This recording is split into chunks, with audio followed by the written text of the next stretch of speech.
जय हिंद दोस्तों, मेरा नाम है रोहित और आप देख रहे हैं स्टडी क्यों नहीं। आई होप आपने इससे पहले जो प्रीवियस ईयर बायोलॉजी क्वेश्चन है उनकी जो वीडियोस हैं वो देखी होंगी और ये उसकी नेक्स्ट वीडियो है। और इस वीडियो में भी हम लोग क्वेश्चंस करेंगे और देख सकते हैं जितने भी क्वेश्चंस हैं वो किसी ना किसी एग्जाम में आए हैं। अगर आप प्रीवियस ईयर वीडियोज़ को भी देखना चाहते हैं तो प्ले लिस्ट में जाके आप वहाँ पे आप देख सकते हैं प्रीवियस ईयर बायोलॉजी क्वेश्चन की एक प्ले लिस्ट होगी, उसमें आप वो सारी वीडियोज़ देख सकते हैं। और शुरू करते हैं दोस्तों हम लोग। उससे पहले आपने मेरे चैनल को सब्सक्राइब नहीं किया तो सब्सक्राइब कीजिए, नीचे लाल कलर में सब्सक्राइब का ऑप्शन आ रहा होगा और बेल आइकन पे भी क्लिक कर दीजिए जिससे मेरे वीडियो की लेटेस्ट नोटिफिकेशन मिल सके आपको। और इस वीडियो को लाइक करिए, अभी अपने मित्रों में शेयर कर दीजिए। तो विलंब न करते हुए शुरू करते हैं। पक्षी विज्ञान किसका अध्ययन है? तो दोस्तों मैं सारी चीज़ें आपको बता दूं, मैंने मिसलेनियस पोर्शन में सारी चीज़ें कवर की है कि पक्षी के अध्ययन को क्या कहते हैं, जंतु अध्ययन को क्या कहते हैं, सब्जियों के अध्ययन को क्या कहते हैं, फलों के अध्ययन को क्या कहते हैं, सारी चीज़ें मैंने मिसलेनियस में कवर की है। तो मिसलेनियस भी आप देख सकते हैं, वो भी आपको प्ले लिस्ट में जाके मिसलेनियस वीडियोस मिल जाएगी। तो दोस्तों पक्षी विज्ञान यानी ऑर्निथोलॉजी में हम लोग पक्षियों का अध्ययन करते हैं। कॉमन सेंस बेस्ड क्वेश्चन है दोस्तों ये। दूसरा क्वेश्चन है ऑर्नियोलॉजी। तो दोस्तों ऑर्नियोलॉजी में हम लोग सपनों का अध्ययन करते हैं, तो आपको ये भी पता होना चाहिए, ये भी मैंने कवर किया है। टॉक्सिलॉजी, टॉक्सिलॉजी मतलब टॉक्सिस मतलब जहर का अध्ययन, तो ये common sense based question. Nephrology, nephrology मतलब गुर्दों का अध्ययन, क्योंकि आपको पता है जो गुर्दे की क्रियात्मक इकाई होती है उसको हम लोग नेफ्रॉन कहते हैं, यानी जो किडनी होती है उसको क्रियात्मक इकाई जो होती है उसको हम लोग नेफ्रॉन कहते हैं। ऑन्कोलॉजी, दोस्तों ऑन्कोलॉजी में हम लोग मुख्यतः कैंसर का अध्ययन करते हैं, तो आपको ये भी पता होना चाहिए कैंसर का अध्ययन ऑन्कोलॉजी। इसमें आपको बताना है निम्नलिखित में से चिकित्सा विज्ञान की कौन सी शाखा यकृत के उपचार एवं अध्ययन से संबंधित होती है।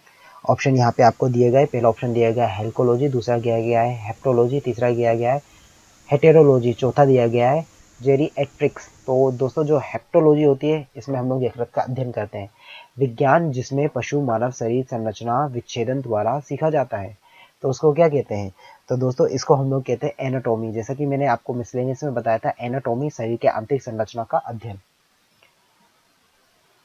पीडियाट्रिक्स निम्नलिखित में से किसका अध्ययन है? तो दोस्तों जो शिशु रोग होता है उसको हम लोग पीडियाट्रिक्स कहते हैं। निम्नलिखित में से कौन सा मनुष्य का अध्ययन होता है? तो दोस्तों मनुष्य का अध्ययन हम लोग जिस शाखा के अंतर्गत करते हैं उसको हम लोग एंथ्रोपोलॉजी कहते हैं। एंथ्रोपोलॉजी आपको याद रखना है। लिखित दस्तावेज है जो एक मानव वैज्ञानिक संस्कृति का चित्रण दर्शाते अनुसंधान से तैयार करता है तो उसको क्या कहा जाता है? तो उसको दोस्तों कहा जाता है एथनोग्राफी। याद रखना है आपको। नेक्स्ट क्वेश्चन दोस्तों, मानव जाति की बेहतर मतलब सुधार के लिए आनुवंशिकी नियमों का अनुप्रयोग करने का संबंध किससे है? तो आपको बताना है, यहाँ पे दिया गया है। तो दोस्तों इसका सही उत्तर हो जाएगा सुजनिकी। सुजनिकी में हम लोग जो आनुवंशिक गुण होते हैं उनको बेहतर करने से संबंधित अध्ययन करते हैं। निम्नलिखित में से शरीर विज्ञान एवं चिकित्सा को वह कौन सी शाखा है जो पुरुषों के विशिष्ट रोग एवं स्थितियों से संबंधित है? तो इसका सही आंसर हो जाएगा एंड्रोलॉजी। एंड्रोलॉजी में हम लोग अध्ययन करते हैं शरीर के आंतरिक अंगों का परीक्षण किस उपकरण द्वारा किया जाता है? तो दोस्तों एंडोस्कोप नामक एक उपकरण होता है जिसमें कैमरा लगा होता है और जिसको डालकर शरीर के आंतरिक जो स्ट्रक्चर होता है उसको क्लियर देखा जा सकता है, तो उसको हम लोग एंडोस्कोप द्वारा देखते हैं। शरीर के आंतरिक अंगों का परीक्षण किस उपकरण द्वारा किया जाता है? तो जैसे मैंने आपको बताया एंडोस्कोप, इसका सही आंसर हो जाएगा एंडोस्कोप। अगला क्वेश्चन है दोस्तों, डैश डैश का प्रयोग चिकित्सा रोगियों की जांच में किया जाता है। तो दोस्तों जो स्टेथोस्कोप होता है, स्टेथोस्कोप का उपयोग हम लोग रोगियों के जो चेस्ट होता है उसमें लगाकर उसके हार्ट की बीट या फिर आपके चेस्ट के साउंड सुन के उसकी बीमारी का पता लगाते हैं। प्रथम मानव हृदय का प्रत्यारोपण किस वर्ष किया गया था? दोस्तों सबसे पहले जो मानव हृदय का प्रत्यारोपण किया गया था 1967 में किया गया था क्रिश्चियन द्वारा, तो आपको उनका भी नाम याद रखना है। हृदय का पहला प्रतिस्थापन किसके द्वारा किया गया था? तो क्रिश्चियन बर्नार्ड द्वारा, जैसा कि मैंने अभी बताया, देख सकते हैं एमपीपीएससी 1994, एनटीपीसी 2016। प्रथम एंटीबायोटिक की खोज किसने की थी? तो दोस्तों जो प्रथम एंटीबायोटिक की खोज की गई थी वो की गई थी फ्लेमिंग, अलेक्जेंडर फ्लेमिंग द्वारा की गई थी। पेनिसिलिन की खोज, पेनिसिलिन की खोज किसने की थी? दोस्तों अलेक्जेंडर फ्लेमिंग, जैसा कि मैंने अभी आपको बताया जस्ट। किसकी खोज के कारण वैक्समैन को नोबेल पुरस्कार मिला? तो दोस्तों जो वैक्समैन थे उन्होंने स्टेप्टोमाइसिन की खोज की थी। स्टेप्टोमाइसिन जो कि हम लोग टीबी के जो पेशेंट होते हैं उनको इंजेक्शन लगाया जाता है। स्टेप्टोमाइसिन के लिए जो वैक्समैन थे उनको नोबेल पुरस्कार दिया गया था। होम्योपैथी के संस्थापक हैनीमैन को कहा जाता है। तो हाइनेमैन, जिन्हें कहीं आपको हैनीमैन दिखेगा कहीं आपको हाइनेमैन दिखेगा, तो दोस्तों कंफ्यूज नहीं होना, क्योंकि हर लैंग्वेज में अलग अलग वर्ड का अलग अलग उच्चारण होता है, जिसके कारण वो आपको डिफरेंस दिख सकता है।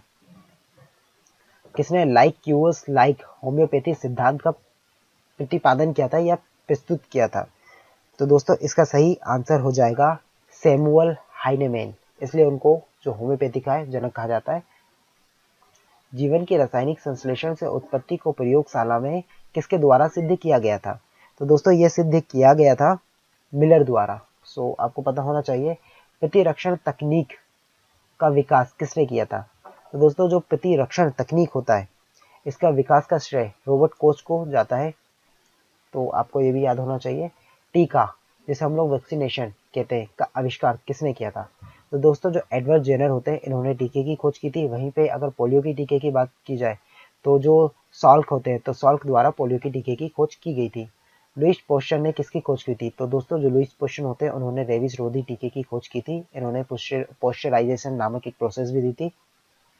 चेचक के लिए टीका किसने प्रदान किया था? चेचक के लिए टीका प्रदान किया था एडवर्ड जेनर द्वारा, पता होना चाहिए आपको। ओरल पोलियो वैक्सीन किसने विकसित की थी? जिसे हम लोग पोलियो ड्रॉप कहते हैं, वो अल्बर्ट साबिन द्वारा प्रस्तुत की गई थी। याद रखना है सॉल्क द्वारा पोलियो के टीके की खोज की गई थी। और वहीं पे अगर हम लोग जो पोलियो की ओरल ड्रॉप की बात की जाए तो उसकी खोज अल्बर्ट साबिन द्वारा की गई थी। पोलियो वैक्सीन की खोज किसके द्वारा की गई थी? जैसे मैंने बताया जोनास सॉल्क द्वारा की गई थी। तो ये याद रखना है आपको, जोनास सॉल्क। रक्त समूह की खोज मैंने बताया ब्लड का कभी भी आ जाए तो आपको आंख बंद करके कार्ल लैंड स्टीनर लगा देना है, यानी ऑप्शन सी सही हो जाएगा। इंसुलिन की खोज किसने की थी? तो दोस्तों जो इंसुलिन की खोज की गई थी वो बेटिंग द्वारा की गई थी। तो जो फेडिक वेटिंग है ये आंसर आ जाएगा। सुश्रुत को के रूप में जाना जाता है। दोस्तों जो सुश्रुत होते हैं इन्हें हम लोग भारतीय शल्य चिकित्सा का जनक कहते हैं। मेरे ख्याल से दोस्तों आपको सुश्रुत के बारे में काफ़ी कुछ नेट पे सर्च करना चाहिए, क्योंकि आपको पता चलेगा जो औजार हम लोग आज यूज़ कर रहे हैं वो सुश्रुत द्वारा कई वर्ष पहले उन औजारों का निर्माण कर लिया गया था। सर जगदीश चंद्र बोस द्वारा पौधे में वृद्धि को मापने हेतु निर्मित उपकरण को क्या कहते हैं? तो इन्होंने दोस्तों क्रेस्कोग्राफ नामक एक उपकरण की खोज की थी, जिसके कारण हम लोग पौधों या फिर जो पेड़ होते हैं उनकी वृद्धि को नाप सकते हैं। सो ये वीडियो दोस्तों यहीं पे समाप्त हुई। आई होप आपको जितने भी प्रीवियस ईयर क्वेश्चन थे उनके पार्ट समझ में आए होंगे। तो आपको वीडियो अच्छी लगी तो मेरे चैनल को सब्सक्राइब कीजिए, लाइक कीजिए और शेयर कीजिए। मिलते हैं दोस्तों नेक्स्ट वीडियो में। जय हिंद।